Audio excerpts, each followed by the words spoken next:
Hello all, welcome to my channel. ఈరోజు నేను ఎంతో టేస్టీ అయినా చూడగానే తినాలనిపించే spicy Rayalaseema style chilli chicken తయారు చేశాను. అండ్ చాలా తొందరగా కూడా రెసిపీ తయారవుతుంది. ఎలా చేయాలో ఒకసారి చూద్దాం. ఫస్ట్ పావు కిలో చికెను, ఇది బోన్లెస్సే తీసుకోవాలి చిల్లీ చికెన్కి. సో నేను తీసుకొచ్చేటప్పుడే కట్ చేయించి, అంటే ఆ సైజు, ఎందుకంటే ఇది మనం మైదా పూస్తాం కాబట్టి ఇది ఇంకొంచెం ఉబ్బుతుందండి. సో అందుకే నేను ఈ సైజులో కట్ చేయించాను. సో దట్ మనము మైదా కలిపి మనం బాయిల్ చేసినా కూడా మనకి ఇంత సైజులో చిల్లీ చికెన్ అని వస్తుంది. బట్ ఇంతకంటే ఎక్కువ సైజు అయితే మాత్రం కట్ చేయించుకోవద్దండి. సో నేనైతే చిల్లీ చికెన్ కోసం పావు కిలో చికెన్ తీసుకున్నాను. ఈ పావు కిలో చికెన్తో చిల్లీ చికెన్ ఎలా చేయాలో ఒకసారి చూపిస్తాను. ముందుగా వాష్ చేసిన చికెన్, ఇందులో కొంచెం సాల్ట్, ఇందులో మైదా నేను 1.5 స్పూన్ వేసుకుంటున్నాను పావు కిలోకి. 1 స్పూన్ కార్న్ఫ్లోర్,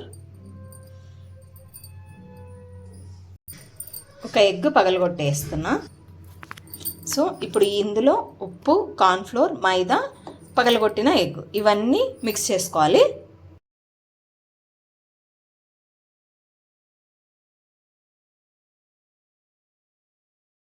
దీంట్లో ఇంకేమి ఎక్స్ట్రాగా యాడ్ చేయకూడదండి. సో ఈ ఎగ్దే ఈ మైదా, ఈ కార్న్ఫ్లోర్ ఇదంతా మిక్స్ చేస్తుంది. సో మనం వేసినవన్నీ కూడా ముక్కలకి బాగా పట్టేటట్టు బాగా కలుపుకోవాలి.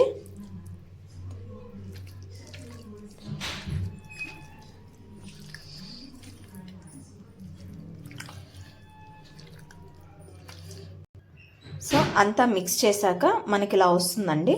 ఇందులో కొంచెం ఎగ్ ఎల్లో కొంచెం కలర్ ఉంది కాబట్టి మనకి ఇలా కలర్ వచ్చింది, లేకపోతే వైట్గానే ఉంటుంది ఇది. సో ఇప్పుడు దీన్ని ఫ్రై చేసుకోవాలి. ఇప్పుడు కడాయి పెట్టి నూనె వేసుకొని నూనె వేడవనివ్వాలి. ఇప్పుడు ఇందులో మనము ముందుగా కలిపి పెట్టుకున్న ఆ చికెన్ అదంతా కూడా ఒక్కొక్క పీసు వేసుకుంటూ రావాలి. అన్నీ కలిపి ముద్దలాగా వేయకూడదండి, అతుక్కుపోతాయి. సో ఒక్కొక్క దాన్ని విడదీస్తూ ఆయిల్లో వేసుకోవాలి. ఆయిల్ అనేది మరీ ఎక్కువ హీట్ అవ్వకూడదు, అండ్ మంట కూడా మీడియంలో ఉండాలి. హైలో ఉండకూడదు, లోలో ఉండకూడదు. సో ఒక్కొక్కటి నూనె వేడయ్యాక ఇది మరీ ఎక్కువ వేయకూడదండి. ఎందుకు అనంటే తర్వాత మనం పెట్టే ఆ మసాలా జ్యూసీ అంతా కూడా ముక్కకి పట్టదు ఎక్కువ డ్రై చేస్తే. సో కాబట్టి దీన్ని కొంచెం వేగాక తీసేయాలి.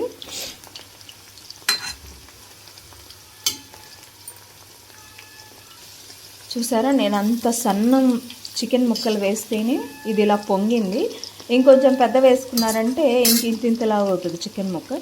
కాబట్టి ఇంత సైజులోనే చికెన్ ముక్క కట్ చేయించుకోవాలి ఎప్పుడైనా చిల్లీ చికెన్కి. సో ముక్కలు ఇలా గోల్డెన్ కలర్ వచ్చే వరకు మాత్రమే ఉంచాలి. ఎక్కువ ఫ్రై చేస్తే చెప్పాను కదా మసాలా అనేది ముక్కకి పట్టదు. సో చూసారా, ఇవి ఓన్లీ ఇది డీప్ ఫ్రై చేయకూడదు, జస్ట్ రెడ్ బ్రౌనిష్ వచ్చే వరకు చేయాలి. ముక్క ఇలా విరిచితే విరిగేలా ఉండాలి. ఇప్పుడు ఒక బౌల్ తీసుకొని అందులో కొన్ని వాటర్ యాడ్ చేసుకోవాలి. దీంట్లో 1 spoon soya sauce, 1 spoon chilli sauce, ఇది red chilli sauce, green chilli sauce, కొంచెం పెప్పర్ పొడి. ఇప్పుడు ఇవన్నీ బాగా మిక్స్ చేసుకోవాలి.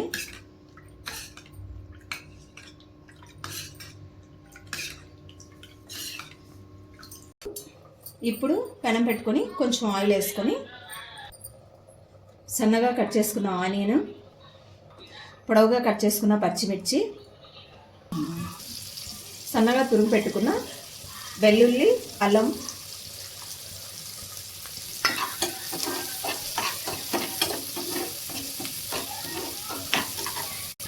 ఆనియన్ ముందు సన్న తురుము వేసాము. ఇప్పుడు పెటల్స్ లాగా కట్ చేసుకొని వేసుకోవాలి. కావాలనుకుంటే క్యాప్సికమ్ కూడా వేసుకోవచ్చు, బట్ నేను క్యాప్సికమ్ తినం కాబట్టి నేను క్యాప్సికమ్ వేసుకోవట్లేదు. సో ఈ వేసినవన్నీ కొంచెం అవి ఫ్రై అయ్యేలా మనం వేయించుకోవాలి. ఇప్పుడు ఇవి కొంచెం వేగాక ఇందులో మనము ముందుగా కలిపి పెట్టుకున్న soya sauce, chilli sauce, red chillies, green chilli, tomato కచ్చప్ and కొంచెం పెప్పర్ పౌడర్, కొంచెం వాటర్, ఈ మిక్స్ని ఇందులో వేసేసుకోవాలి.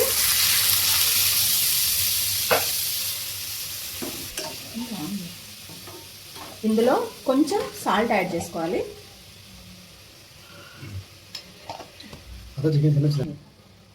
ఈ వాటర్ అనేది కొంచెం చిక్కబడే వరకు దీన్ని ఉడకనివ్వాలి. ఇప్పుడు ఈ జ్యూస్ అనేది కొంచెం చిక్కబడిన తర్వాత మనం ముందుగా ఫ్రై చేసి పెట్టుకున్న ఈ చిల్లీ చికెన్ అనేది దాంట్లో యాడ్ చేసేసుకోవాలి.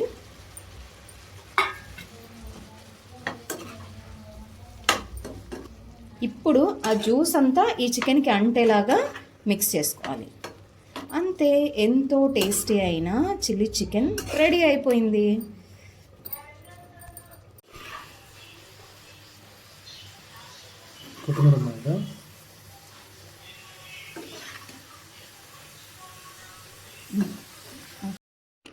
చూసారా గైస్, ఎంతో ఈజీగా చిల్లీ చికెన్ మన రెస్టారెంట్ స్టైల్ లాగే ఉంది టేస్ట్. సో దీనికి బయట వందలు పెట్టి 300, 400 పెట్టి మనం తీసుకుంటూ ఉంటాము. బట్ ఇంట్లో తయారు చేసుకుంటే వితిన్ 5 to 10 minutesలో ఇది అయిపోతుంది. అంత కూడా అవసరం లేదండి. సో మీకు నచ్చితే లైక్ చేయండి, షేర్ చేయండి, సబ్స్క్రైబ్ చేయండి. Thank you.